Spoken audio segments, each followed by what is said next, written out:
Welcome everybody back to another Boldcast reaction. I'm Carson. I'm Lindsay. And this is Fruits Basket episode 3. What happened last time? Last time we got a little bit more about Kyou, and she's able to keep her memories as well. So now Tooru's able to keep her memories. Tooru's gonna keep her memories, and they're all just living together, and we'll see what happens. Living large. Oh shit, hang on. Living large. The culture festival. I like those dolphins. It's like that flower that they drew in the Bunny Girl movie on the work that we didn't understand.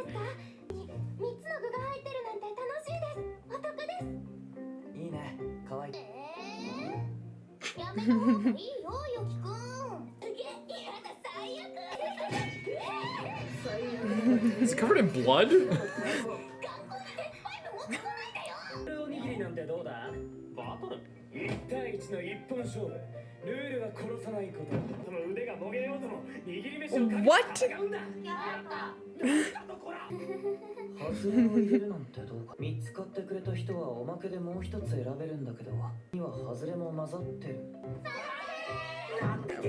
What? Why would you want there to just be like shitty ones?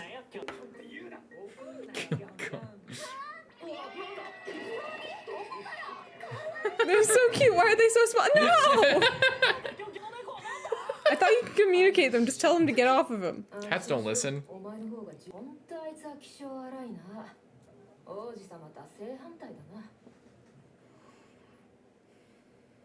Cause he's hot and he's cold. Look at how nice. Look at those guys.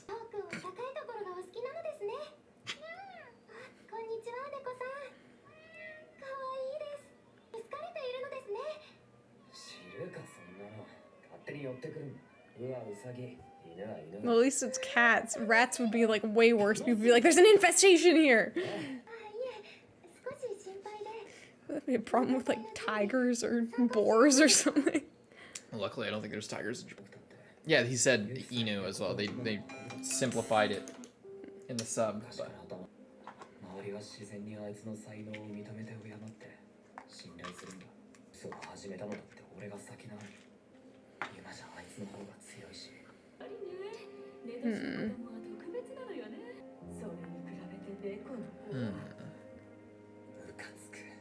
Yeah, the mom must have been related, and that's why she was out on her own. Yeah, can there be more than one of them at once? Like, they just get born as like a cat. Like, there can be multiple cats in the world at a time, potentially. Yeah, maybe. It's like if you were like a magic thing and you'd be like, oh, the wind children are always really good. Oh, the fire children suck though, or something like that, you know? Yeah. Then I feel like it makes it weird if she is related to them. It's like a romance show. She's like their cousin. Welcome to Japan. And also if it's clans, it's like, it's not the same as like your immediate family, I guess. I don't know.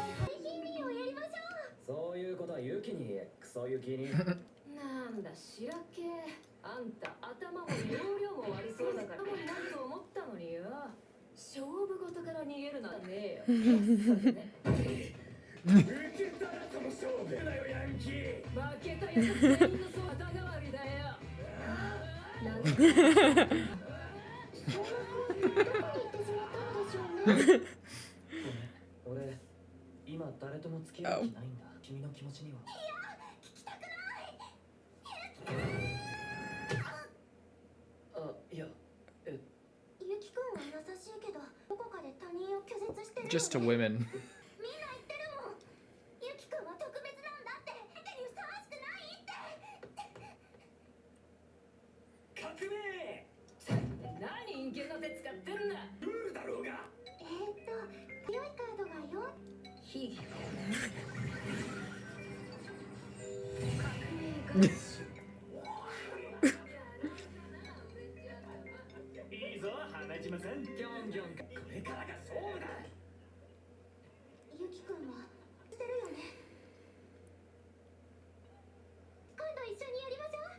Looks really complicated.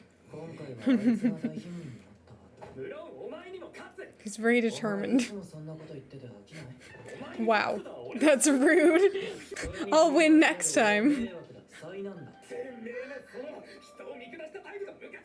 お前のその短絡的な思考が無理。喧嘩です。熱さんだからという語りきれない仲の悪さです。そういえばこの前、お前に勝ってれっきとした相馬あるんだ。やはりあの言葉の意味は、軍に勝てれば十二支の仲間に加われるということ。つまり、猫さんに加わって、それって素敵です。She's just like, I'm gonna help him train.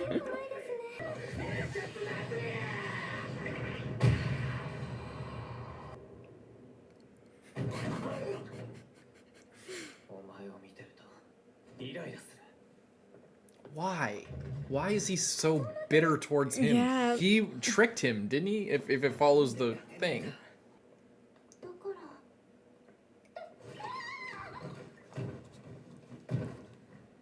Ow.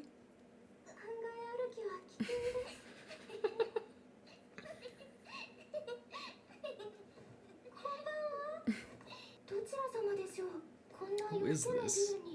Oh, bunny?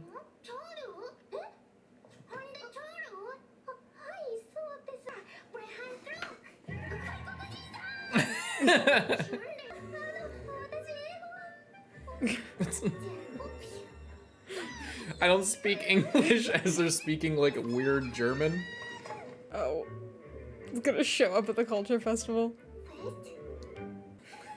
Or was that German? I don't even know. It sounds... It's definitely not English. It's definitely not English. Like, based on spelling, I can't tell if it's like Dutch or some weird shit. I don't know.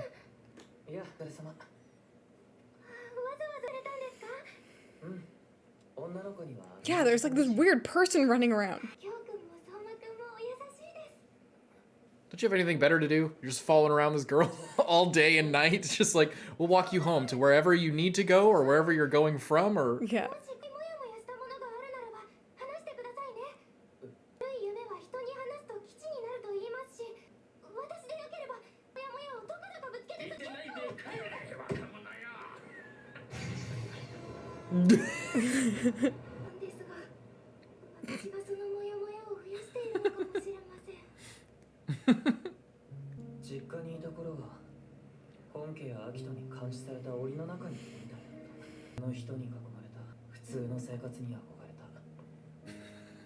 Maybe he was trying to save Kyou from being watched by the family and everything, so he excluded him for his own good. It's just a little rat.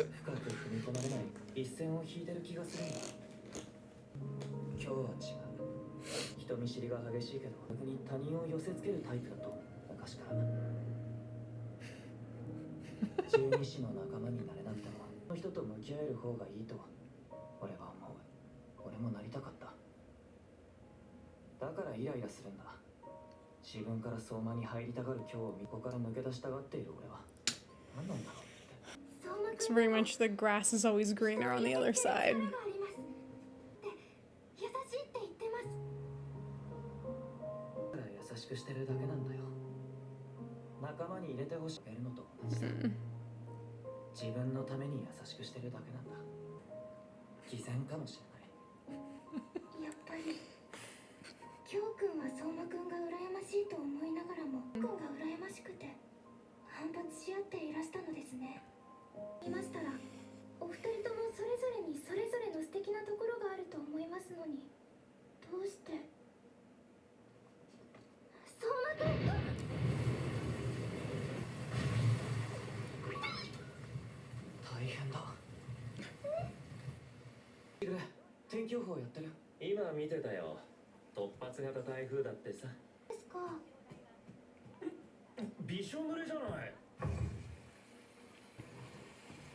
I got all the shutters up. Is he going to his secret base? All the little rats are probably getting drowned. Oh. Just don't follow me, for God's sake. It's gonna be a secret base. Rat nest. Oh.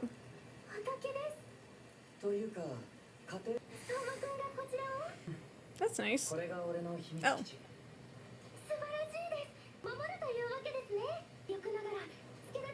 I'm not really sure that will Oh. Just covering the tarp. Honda さんは優しいね。 The tarp just flies away. Yeah. 本田さんの天然だ。 Based on what you told me before, you're always lying to people. お母さんが言ってました。優しさを持って生まれてこないんだよって。生まれながらに持っているのは欲とかそういう欲だけなんですって。優しさは体が成長するのと同じで、自分の中で育てていく心なんだって。優しさの形は違うんだって。法は誰でも生まれながらに持ってるから理解しやすいけど。 Whose funeral is this? Her dad's. 手作りみたいなもんだから。 Did she say that? 誤解されたり偽善だと思われやすいのもトールは Dead mom hairstyle. 丸だったりとんがりだったり優しさがあるのかと思うとワクワクしました。ろうそくみたいです。パッと明かりが灯るのです。私は嬉しくてにっこりしたくなる、そんな優しさなのです。そこはやっぱり変でしょうか。情けないや。男のくせにぐちぐちして嬉しいです。相馬くんが相馬くんのことたくさん話す、その分仲良くなっていける気がするからです。 I like this song. そんなことないよ。 Would you pay attention? でもトールは信じてあげな。で誰にでもできる簡単なことだし、トールは信じてあげる。それはきっと誰かの力になる。 Hmm. That's nice. 俺たちがボロボロだけどね。今は何か取れそうですか？ニラもう食べられるかな。ニラ本田さん、大貧民やってみる。もちろんです。けどなかったですか？うん。ただ結構賑やか、ちょっと Just felt like he was gonna ruin it.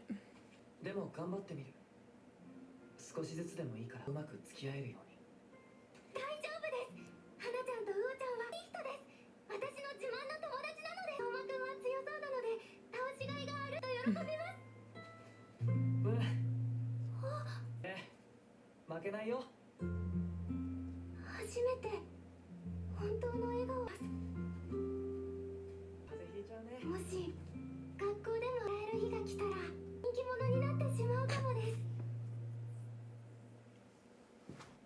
Well, hopefully not. Hopefully not too popular. 始める気かよ。Just for the festival. うん。文化祭に向けておにぎりの研究です。台風から野菜さんたちを We defended the vegetables like it was an attack. Is it gross? Or is it just hot? ニラのおにぎりです。 Oh. 美味しくないですか？俺はニラが大嫌いだ。 Do cats hate chives or something? I guess cats can't eat onions. Mmm. おにぎりの結び方お上手です。素敵です。意外です。修行の間自分で飯作ったりできるのと。 It's because cats need, like, type thing. どうして気づかないのでしょう。もしかしたら背中についているのかもしれません。人の素敵というものがおにぎりの梅干しのようなものだとしたら背中についているのかもしれません。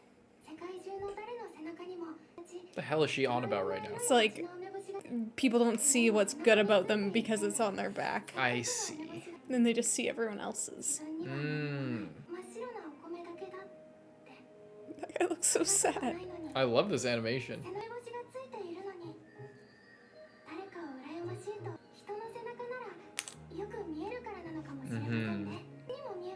It's so insightful. It's very insight, very wise. Mm-hmm.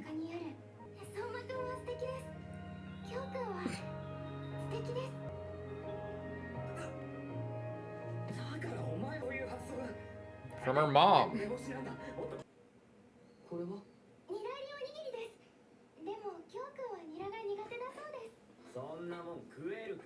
He's gonna love it.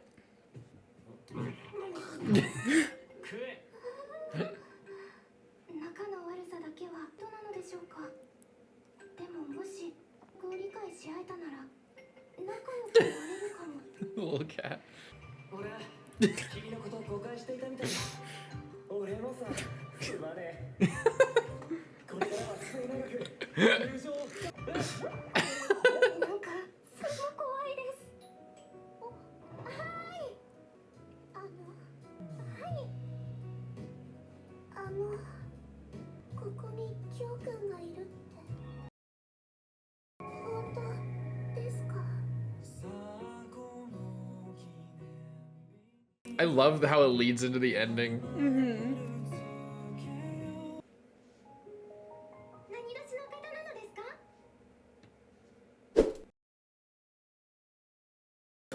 What'd you think of that episode? Nice little wholesome episode. I like them protecting the garden all night. Because they're so bad at nailing down a tarp that it took them all night. Yeah, exactly. Yeah, it was sweet. She's basically like passing on her mom's effect, like how her mom was always so wise and always giving all these tidbits and everything, and you know, being the light and inspiring her and stuff like that. She's now, you know, again, like we talked about, carrying on that spirit, the spirit of her mom, following in her footsteps, but also following her dream that she wanted for her. She's doing that for everyone else now, which you know, she's carrying on that same thing, which is what, you know, the previous generation is about. Again, going back to like analysis and stuff, it's like whether it's the father or the mother figure, it's like they're the past generation and they're sort of what you either an ideal to live up to or the next step in their sort of life. You know? It's also interesting as well what the mom said of like people aren't born kind is a really different way of thinking than most people think. Like most people say like everyone is born kind, no one is born evil, and like over time people change and like, you know, Everybody changes. It's just an interesting thing to, and like true. It's like, you know, oh, you're not born kind. You're born wanting food and to sleep. Yeah. You know, it's like you're a baby. You're not kind. You're not thinking about other people's feelings. You're just trying to survive, basically. Exactly. So you have to work at being kind. You're not just automatically going to be kind. You have to, you know, try. But it's worth trying. Because that's, you know, it's worth trying to be nice to people. Because then you can help people, and then they'll be nice to people. Exactly. And and how she can see the good things in both of them, whereas they just see and it's an interesting thing as well with the rat tricking the cat to not be part of the 13, and he's like the first one that showed up there, and he's like the best one, and like has a lot of responsibility and a lot of pressure kind of put on him, whereas then the cat who he tricked into not coming has no pressure and no expectations. Everyone's just disappointed in him. He can't really do anything right. He also can't really do anything wrong. Like he's just kind of there, you know? So he can do whatever he wants. Exactly. So it's an interesting thing because they both envy what the other one has, except the rat is the one that made it like that in the first place. You know, like about Yuki, or you forget? Are you saying the rat and the cat because you're forgetting? No, I'm saying because like in the story, it wasn't. Okay, you're talking about the story. Yeah, I'm saying in the story, and then now how these feelings have persisted in their reincarnations or in their possessions, or you know, whatever. How that still kind of translates. The rat thought he was being all cool, and then how Yuki here is like doubled down. Like, well, the cat's an idiot. He was never supposed to be there anyway. He's just too useless to be a part of the thing, but really he's just jealous of him. And he knows that if he had just not shown up, then he could have had that life, and you know, their positions could have easily been switched, or they both could have been in the same position, and he would have nothing to be jealous of.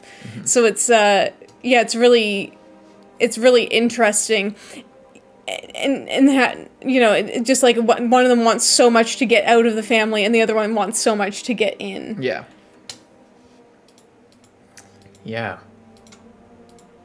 And I guess that's kind of it. It was just them, and a lot of bonding, a lot of like strengthening the connection. Like the first two episodes were establishing the characters of Kyou and Yuki, and now this episode was all about strengthening that and introducing us to a couple new people, We got this kid, which I think is the bunny.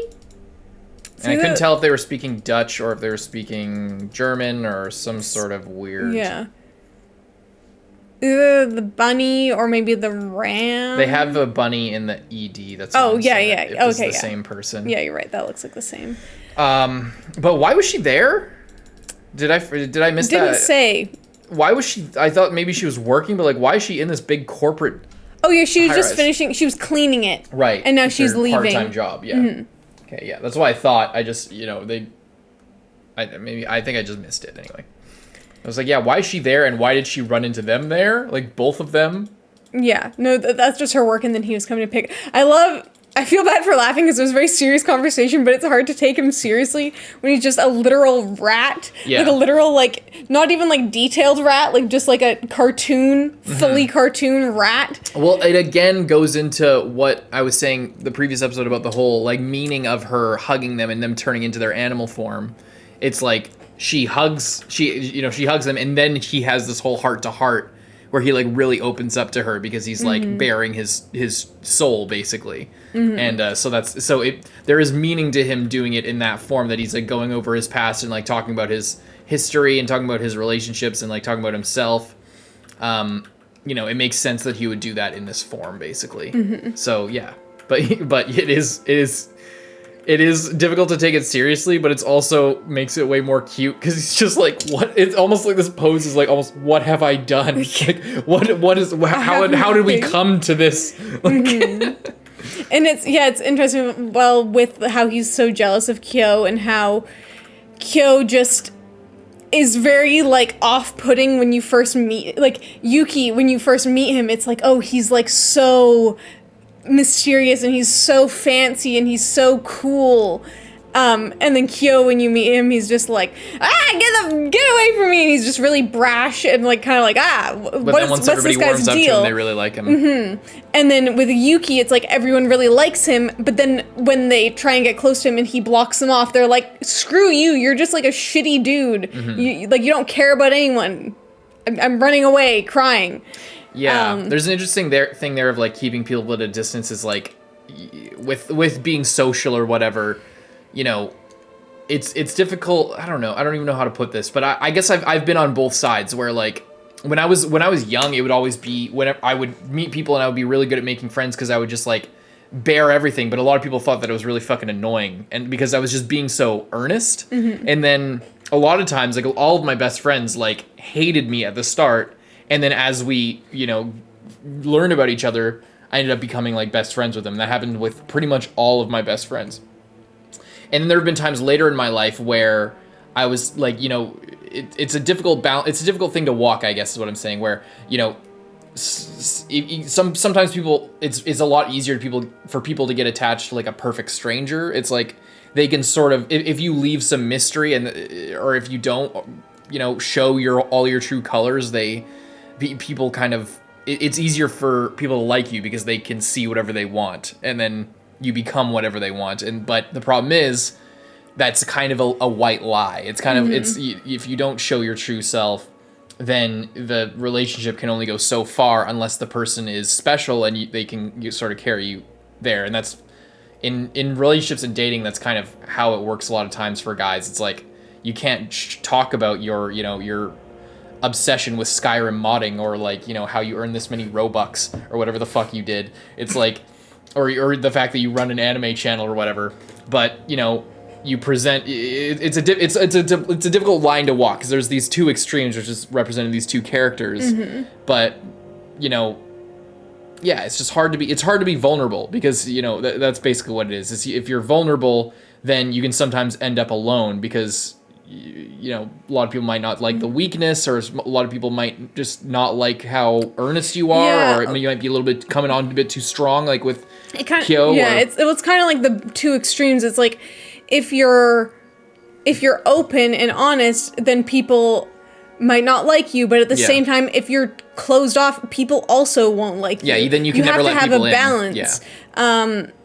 Like you can't just, like, in this case, both of them, like, Yuki is kind of lucky because a girl shows up and she just, like, automatically kind of, like, gets past his walls. But, you know, if that doesn't happen, like, you can't just...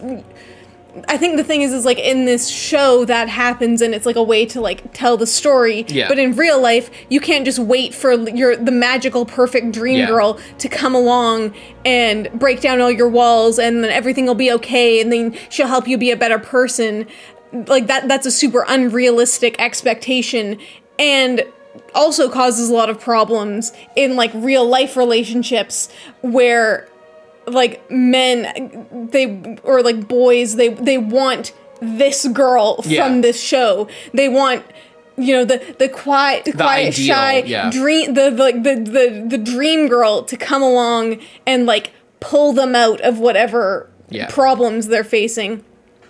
And in the show, this works because it's like, you know, exploring both sides and like really like going through all these feelings that are very relatable and very relevant, but it is also the, you know, the kind of like not very good trope of needing someone else to do that for you. You know? And it's well, it's an interesting thing as well because usually in a series like this or in I don't know, in these type of things, the type of archetype that Tooru is more of like the dream girl for a guy. It's like the Hinata person or the manic pixie dream girl is like is a or a Ramona Flowers or whatever, this ideal perfect girl who is like magical and like incredible and beautiful and just checks all the boxes and is just incredible as a person.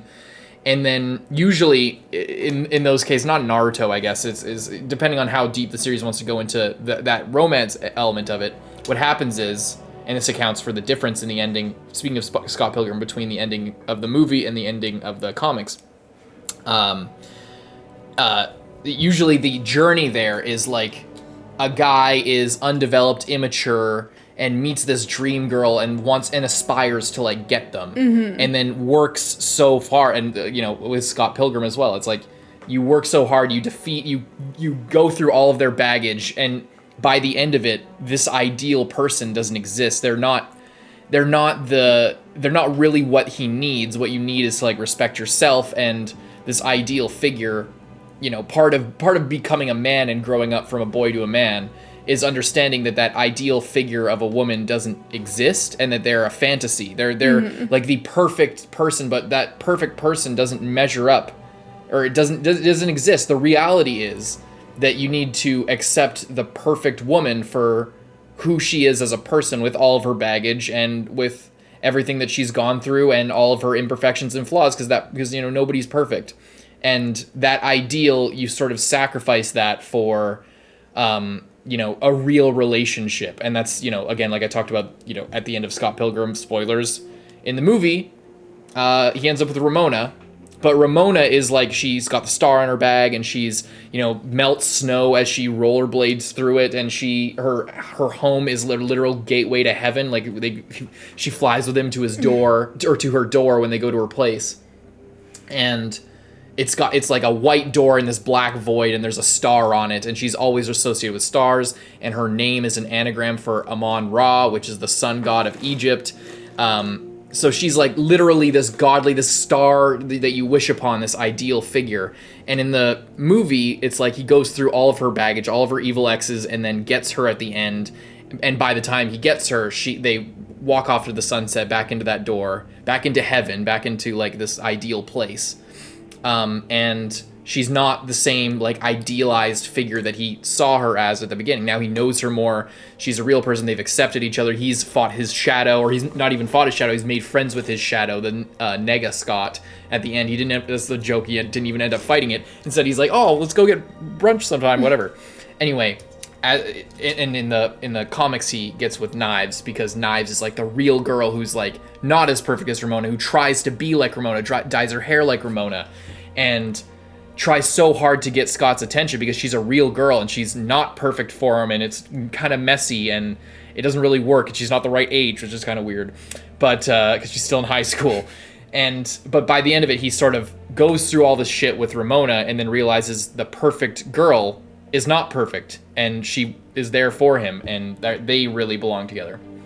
But as that relates to this, it's like Tooru is this sort of dream girl, this light of everybody's life for all of these couple guys, giving them wisdom, giving them kindness, and sort of waking them up to their situation, or giving them their own sort of awakening them, letting them bear their true selves in their animal form, and et cetera, in conversation as well, and getting to know them.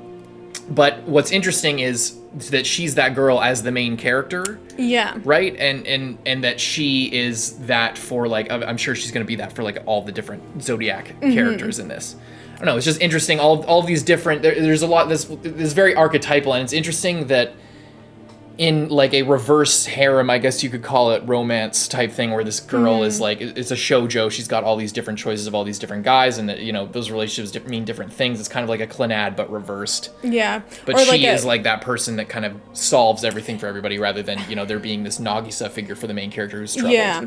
And it's interesting as well, like, if you compare it to something like Bunny Girl, where we have, like, the Chad dude who's still kind of a loser, but he, like, finds these girls and he helps them, but they also help him, and it's like, I don't even know how to describe it, but it's like a very different vibe from something like that, and it's, I think maybe because it's more from her perspective and more she's the main character, she doesn't feel as ethereal as, like, some, like, in 500 Days of Summer, and you have Summer, and then he meets her, and it's like the wind flies around, and it's like and then everything is projected onto her. It's like, because it's from her perspective, we're not seeing her necessarily through the perspective of the guys. We're seeing the guys through the perspective of her. Yeah. Which is, like, she's just a genuine, kind, nice person, and is showing them that they are also, could be nice, genuine, and kind guys.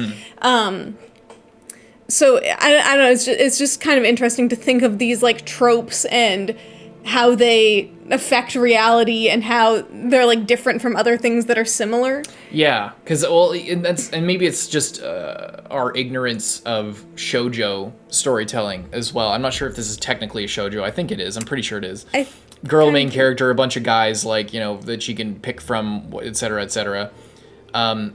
It's maybe it's just our ignorance of that, but it seems like she is, the perfect girl, and the whole point is that I think it's, if you're a 14-year-old girl and you're a manga reader and you love manga and you follow you like shoujo manga that's, like, marketed towards you, the idea is it's being written for you to graft yourself, to self-insert as this one that, like, all of these different you have your pick of the litter, whatever your type is, there's a guy that matches it, and you get to have all these moments with them as this, like, perfect girl who's sort of the inspiration to them. Yeah. Similar to Naruto, you can relate to them in these ways. Maybe you were really close with your mom, or you're really close with your parents, and something happened to them, or something like that. There's some sort of connection that you can make with them.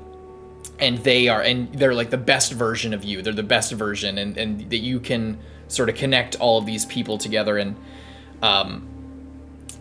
be sort of the light in the world, and maybe like a female sort of relationship instead of fighting Kirito from Sword Art Online. This, like, overpowered main character, but instead of in fighting, it's in love. And I think what's kind of interesting about her as the main character as well is, like, we talk about something like, I don't know, like Bunny Girl or Origairu, or like any of these things where, like, it's like the guy and then there's, like, several girls or whatever, is, like, a lot of times I feel like those type of things can come off as, like, very much a power fantasy of, like, the guy is kind of a loser and doesn't deserve them. She's not a loser. She's not like, oh, I'm like a shitty, nerdy girl who, like, can't get any guys. She's kind of downtrodden, but making the best of her situation. Yeah, but it's not because she fucked up, No, like a lot of times. It's not like she was, like, a loser and then, like, was bad at school and, like, she's just kind of there or whatever. She's just, like, very normal, but has had a lot of bad stuff happen to her.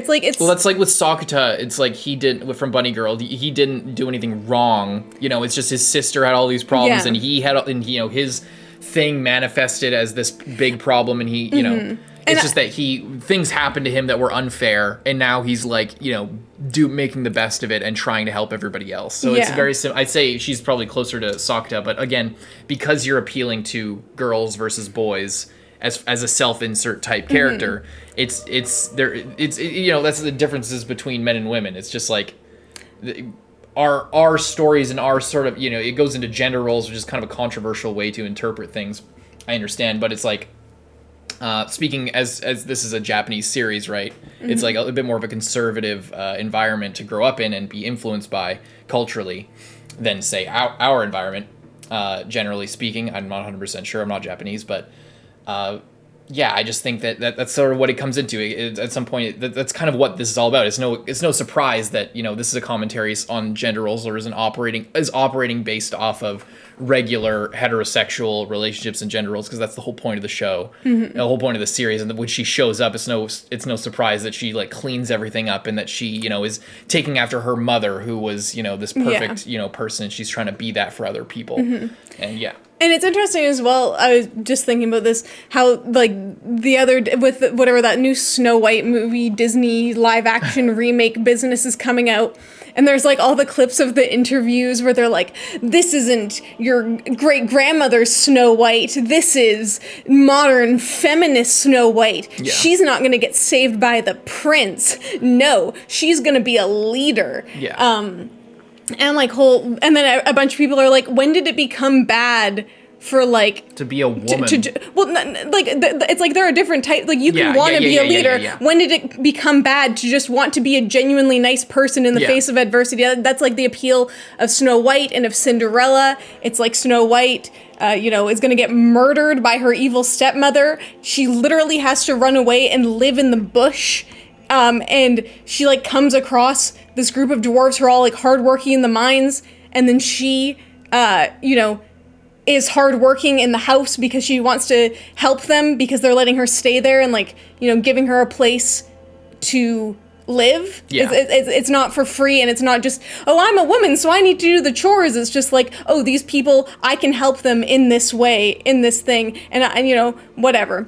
And it's the same, like, with the Cinderella thing of everyone's like, oh, she was just, like, waiting for the prince to come save her. She's abused. She's in a horribly abusive situation where she is, like, forced to scrub floors, and they, like, throw shit at her, and she's dirty. And then, of course she, like, wants an opportunity to, like, have a nice time. So it's, like, wanting to just be kind in the face of a lot of bad things happening in your life, and wanting to find love is not, like, a bad thing, and it's not, like, a weak or shitty thing. It's just another thing, you know? Yeah, and it's with stuff like that. It's what really. This is kind of a little bit off topic, but so I guess we don't have to spend too much time on this part of it. But that stuff like that really just aggravates me, because it's like, if you didn't want a story about, like, a woman being a like, rising to the occasion and being, like, a traditionally, in terms of gender roles, like, a feminine figure, this, like, peak feminine figure who, like, who is incredible at taking care of the house and incredible at being a mother and being a wife in a traditional sense, then write your own fucking story. Like, why do you have to, like, that's what the story's about. That's what all these stories are about. They're, like, traditional feminine fantasies. That's the point of it. That's why, like, Beauty and the Beast, it's like, that's the whole point of it, is that she is, like, this pillar of the community. She, like, holds everybody up. She's learned, and she reads, and she she doesn't want just the big brutish asshole guy. But she's also okay with a guy who is a bit monstrous, who is cursed with his own flaws, and she wants to help him and sort of awaken him, sort of in a reverse way of this, like, there's his beast form, which is like his rough true self, and the womanly presence, and the right person and the right woman in his life can, like, clean everything up and, like, clean him up and, like, bring out his inner beauty. And that's the role of a tradition in this, like, traditional interpretation of relationships, is the role of the woman in that case. And that's okay for that little slice of culture, and there's no point in, like, if you don't want that to be what's influencing the people, you can't then write your own thing that's equally as influential and archetypal in a way that fits your ideology. Don't take this thing and try to literally like rewrite, like they're literally rewriting history at that point. And it's like, you can have this, if you want to be that culturally influential and get your own version of what you think the future generations of children should be looking up to as a female role model or as a male role model, then write your own thing that resonates with that. Like Frozen. Like, literally like Frozen, of like, you know, stay by your sisters, you know? Be careful of men who are trying to swindle you. Sometimes the guy that's right for you, you won't think he's right for you, and you need to, you know, be watchful for that and be careful of who you saddle up against, because they could be an abusive asshole who locks you away and tries to steal your fortune. You know, that's exactly true. It's like, and anyway, it's like all of these things, and these, I guess this all relates to Fruits Basket in the way that, like, it's very interesting the way they're handling all of these conventions and everything, and it's just viewing it through this culture, and I don't know. I was also gonna say, I hope all of it's connected. Sorry, I was also gonna say something that I do like about this is like, it's not so far into like the I can change him trope that he's like a literal murderer or like someone that is just like abusive and mean to her, and then but she keeps forgiving him and being kind, and then in the end it was like, oh, he was like severely bullying her because he had a crush on her or something. It's like that's not really cute. That's just, what were you talking about? I'm saying like in this, it's like they aren't like horrible to her. They're just like guys, and she can see like their truth self. Yeah. And knows that they're good. But they aren't like horribly shitty otherwise. They're just kind of like normal in their own way. She just wants them to be like the best version of themselves when they're already pretty good, you know?